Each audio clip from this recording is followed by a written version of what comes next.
ಹಳೆ ಸಿನಿಮಾ ಆದರೆ ಏನಾಯಿತು? ನಗುವುದಕ್ಕೆ ಒಂದು ಸಿನಿಮಾ ಸಾಕು. ಅದರಲ್ಲಿ ಆ ಸಿನಿಮಾ ನವರಸ ನಾಯಕ ಜಗ್ಗೇಶ್ ಅವರದ್ದಾಗಿದ್ದರೆ ಆಗ ಇನ್ನೇನು ಬೇಕು?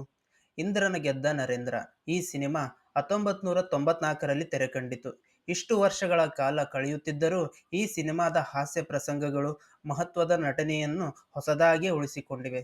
ಅಷ್ಟು ಶ್ರದ್ಧೆಯಿಂದ, ಹಂಬಲದಿಂದ ನಿರ್ಮಿಸಲಾಗಿದ್ದ ಪಾತ್ರಗಳ ನಿರೂಪಣೆ ಈ ಚಿತ್ರದ ದೊಡ್ಡ ಶಕ್ತಿ. ಈ ಸಿನಿಮಾದ ಕತೆ ನವ್ಯತೆಯಿಂದ ಕೂಡಿದೆ.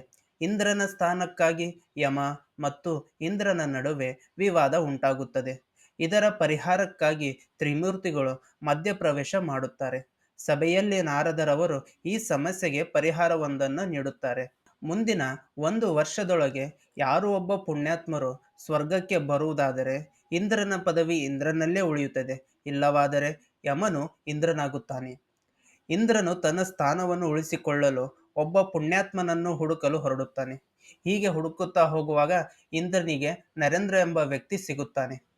ಜೀವನದಲ್ಲಿ ಸೋತು ಹೋದರೂ ನರೇಂದ್ರ ಪಾಪದ ಕೆಲಸ ಮಾಡದೇ ಇದ್ದ ಒಬ್ಬ ಅಪ್ರತಿಮ ವ್ಯಕ್ತಿ. ಇಂದ್ರನು ನರೇಂದ್ರ ಪಾಪದ ಕೆಲಸವನ್ನು ಮಾಡದೇ ಇರುವ ಹಾಗೆ ತಡೆಯುತ್ತಾನೆಯೇ?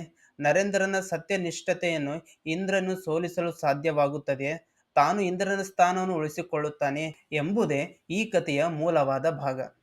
ಈ ಸಿನಿಮಾದಲ್ಲಿ ನನಗೆ ಇಷ್ಟವಾದ ವಿಷಯ ಎಂದರೆ ಪ್ರತಿಯೊಂದು ಪಾತ್ರವೂ ನಾಯಕನ ಪಾತ್ರದಷ್ಟೇ ಮಹತ್ವವನ್ನು ಹೊಂದಿರುವುದು.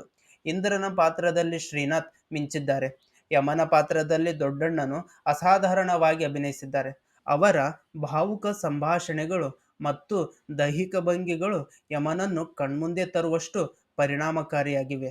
ಪೌರಾಣಿಕ ಪಾತ್ರಗಳನ್ನು ಈ ಕಲಿಯುಗದ ಸಮಾಜದಲ್ಲಿ ತಂದು ಮೂಡಿಸಿರುವ ಓಂ ಸಾಯಿ ಪ್ರಕಾಶ್ ರವರ ನಿರ್ದೇಶನವನ್ನು ನಾವು ಮೆಚ್ಚಲೇಬೇಕು. ಸಿನಿಮಾ ಸಿಂಪಲ್ ಆದರೂ ಅರ್ಥಪೂರ್ಣವಾಗಿದೆ. ಹಾಸ್ಯ ಪ್ರಧಾನ ಪಾತ್ರಗಳು ಮನಸ್ಸಿಗೆ ಹತ್ತುವಂತಿವೆ. ನೈತಿಕ ಸಾರವು ಹೆಚ್ಚಿನ ಎತ್ತರದಲ್ಲಿದೆ. ಇದು ಒಂದು ಒಳ್ಳೆ ಸಿನಿಮಾ ಅಂತಲೇ ಹೇಳಬಹುದು. ಪ್ರತಿಯೊಬ್ಬರೂ ನೋಡಲೇಬೇಕಾದ ಸಿನಿಮಾ.